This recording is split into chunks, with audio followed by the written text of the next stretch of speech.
Many more complaints about sexual harassment by some priests of the Catholic Church are emerging after a lady wrote to the Metropolitan Archdiocese of Accra about incidents at Star of the Sea Catholic Church at Dansoman.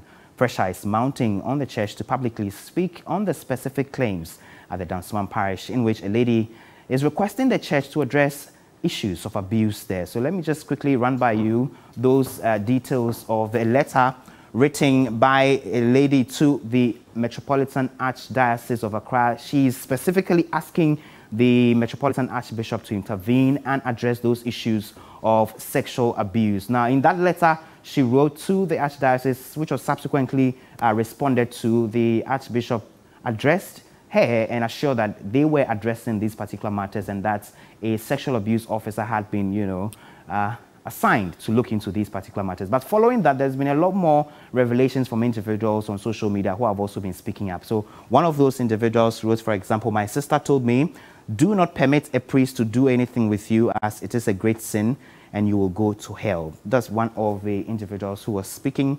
It also says, "I can recall," this is another one, it says, "I can recall the number of times I had to change my certain positions in church growing up because I didn't like the way the priest looked at me during catechism." So those are just two of a number of issues relating to sexual abuse in the Catholic Church that has come up in the last few hours. We're going to be speaking to the Reverend Father Wisdom Lawe. He will be speaking to us. He's from the Archdiocese of Accra. He'll be getting us a lot more on this. Thank you, Reverend Father, for joining us. Now, I was saying that it is complimentary that the diocese has an office specifically dedicated to issues like this. Now, would you say that it's such a big deal in the church, for which reason an office has been set up, for example?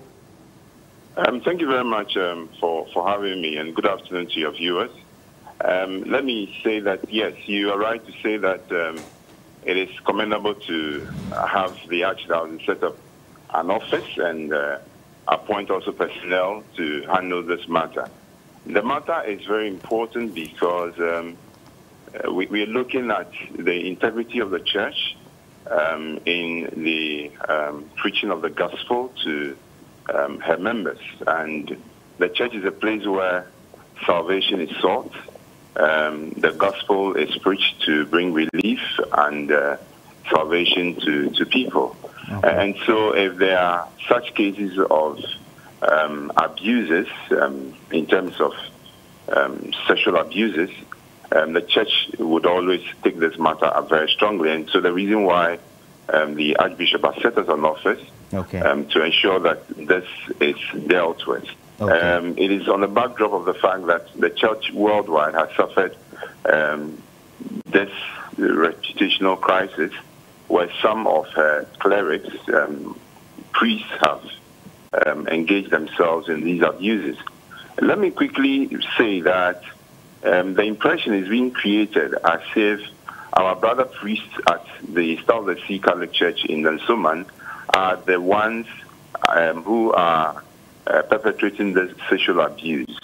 To put the matter in perspective, the complainant, or this lady who wrote to the Archbishop asking that investigations be conducted into such cases, is the member of the Star of the Sea Catholic Church. And it is not the case that sexual abuses are being perpetrated in the Star of the Sea Catholic Church. So I think that impression should be corrected on the minds of our viewers and the citizens as they listen to us.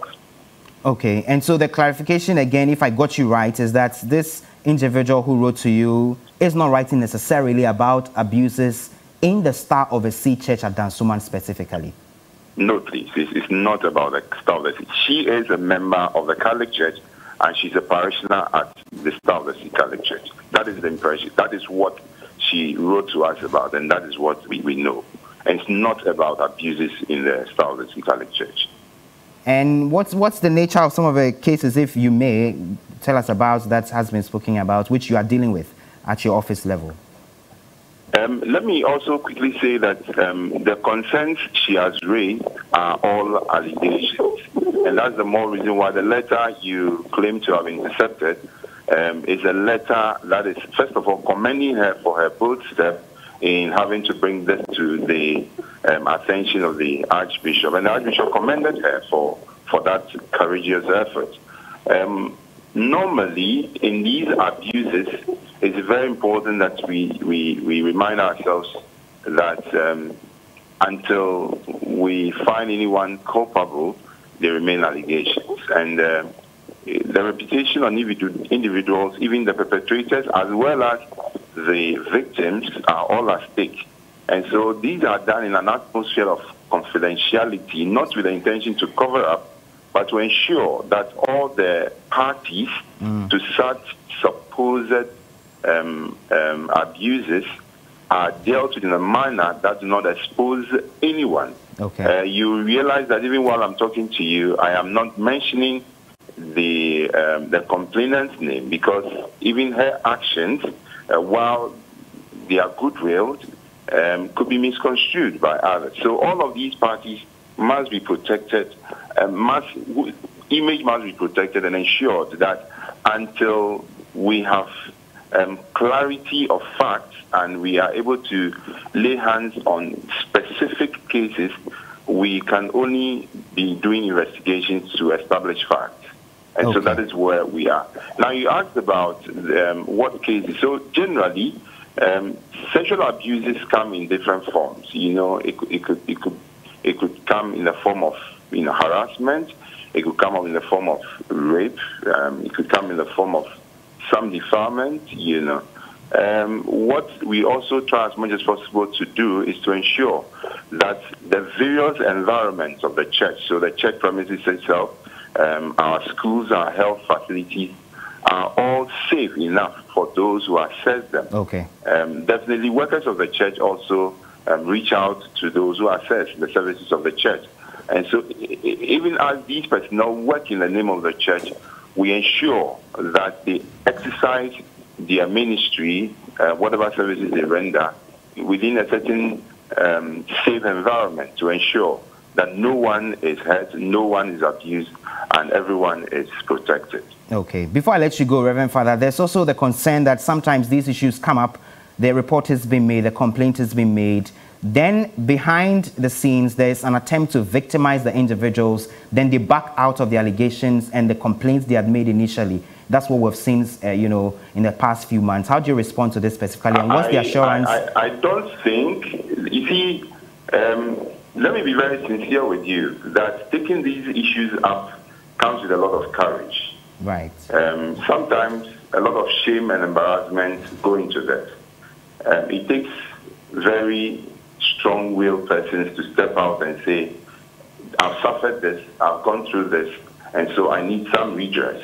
I don't think the church would on any day distress someone or do anything to ask anyone to discontinue an effort that is meant to unravel any situation of abuse, okay, or somebody suffering violence in the hands of any cleric of the church.